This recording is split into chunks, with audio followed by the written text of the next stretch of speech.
oppression, and pressure.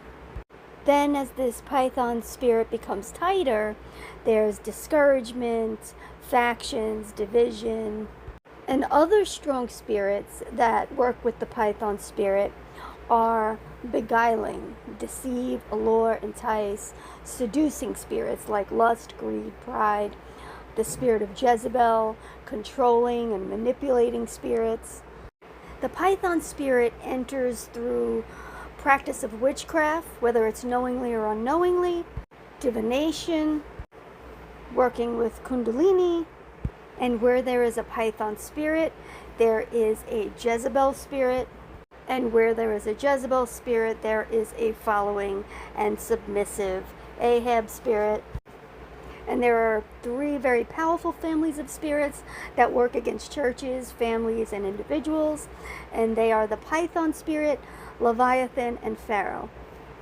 Have you ever really gotten into watching a certain person's sermons online? Perhaps someone who started off small and then became big, or too big for their britches, where at first you heard the Holy Spirit very clearly working through them, but then after a while you found that you couldn't even listen to their sermons anymore. And it wasn't because of anything that they said in particular. In fact, they were saying all the right things. It sounded like the Holy Spirit. It looked like the Holy Spirit, but something just all of a sudden felt off about watching this person's content. That is the python spirit.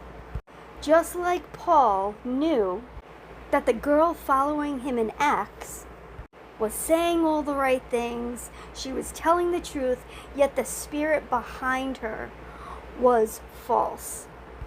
It's the same way that it works with us. Of course, we may only see these things in hindsight, but nonetheless, we can also sense when something is off, even if we may not be able to put our finger on what it is. All that being said, I really hope that this helped someone out there. And I just really pray that you take everything that I've said to your own prayer closet and ask Holy Spirit for yourself, and to really develop that communication of what's for you and what's not for you, and what's true and what's not, so you can discern things for yourself. And I just pray that everyone who needs to see this video finds it exactly when they need to see it, for God's divine purposes and God's divine glory.